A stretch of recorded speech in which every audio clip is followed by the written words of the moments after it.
केशवाय नमः। पी लीजिए। ओम नारायणाय नमः। ओम माधवाय नमः। हस्तवृक्षाल्य ऋषिकेशाय। थोड़ी कर रहा हूँ, क्या कहेंगे स्कूल करके। देखिए, आज यहाँ पर हमारे ब्राह्मण समाज के तमाम पूजनीय लोगों ने आज के इस कार्यक्रम का आयोजन किया है और इसमें हमारी पार्टी के लोग भी हैं। उत्तर प्रदेश में अभी कल की घटना है, पप्पू वाजपेयी नाम के एक व्यक्ति को पुलिस वालों ने गोलियों से भून दिया। अभी तक पिछले 3-3.5 वर्षों में 500 से ज़्यादा ब्राह्मणों की हत्याएं हो चुकी हैं। 20 ब्राह्मणों को इनकाउंटर में मारा गया है, या यूँ कह लें कि फर्जी इनकाउंटर करके मारा गया है, जिसमें से प्रभात मिश्रा जो एक 12वीं में पढ़ने वाला बच्चा था, जिसके विरुद्ध एक भी मुकदमा किसी थाने में दर्ज नहीं था, उसको मार दिया गया। उत्तर प्रदेश का ब्राह्मण समाज चीख चीख कर पूछ रहा है योगी जी से कि हमारा गुनाह क्या है। ये कि 80% से ज्यादा लोगों ने पिछले चुनाव में भाजपा का साथ दिया, वोट दिया, इनको सत्ता दी, इनको सिंहासन दिया, और इतने बड़े पैमाने पर ब्राह्मण समाज के लोगों की हत्या, उनके साथ लूट, उनके साथ डकैती, उनके साथ तमाम घटनाएं पिछले 3 वर्षों में हुई हैं।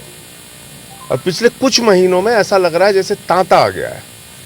पत्रकार विक्रम जोशी की हत्या का मामला हो, पत्रकार शुभमणि त्रिपाठी की हत्या का मामला हो, प्रभात मिश्रा की हत्या का मामला हो, खुशी दुबे जो 2 दिन की विवाहिता है, अभी भी वो जेल में सड़ रही है, उनका मामला हो, निर्वेंद्र मिश्रा जो 3 बार के लोकप्रिय विधायक हैं, उनकी हत्या करने के बाद आज भी उनका बेटा अनशन पर बैठा हुआ है, उनको न्याय नहीं मिला। इंद्रकांत त्रिपाठी व्यापारी से 5 लाख की रंगदारी मांगता है एसपी, और उसकी हत्या करा दी जाती है, और आज भी एसपी खुलेआम घूम रहा है जो हत्या का अभियुक्त है।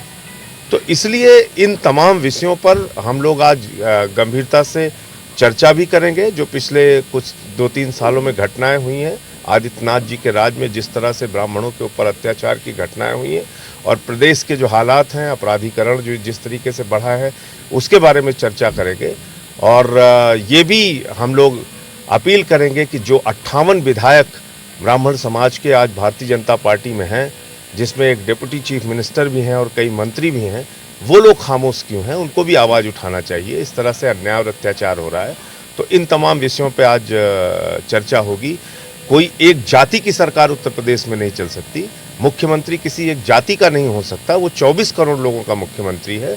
हमें जातियों की नहीं, हमें जनता की सरकार चाहिए, 24 करोड़ लोगों की सरकार चाहिए। हाल ही में बसपा से सपा में गए विधायकों को लेकर के मायावती ने कहा है कि बीजेपी वोट देते हैं वो सपा से बच के रहना, क्या कहेंगे। देखिए, मायावती जी तो पूरी तरह एक्सपोज हो चुकी है, अब उनसे किसी भी प्रकार की उम्मीद रखना बेकार है। अब हाथी के सूंड में कमल का फूल चला गया है, और ये सबको दिख रहा है।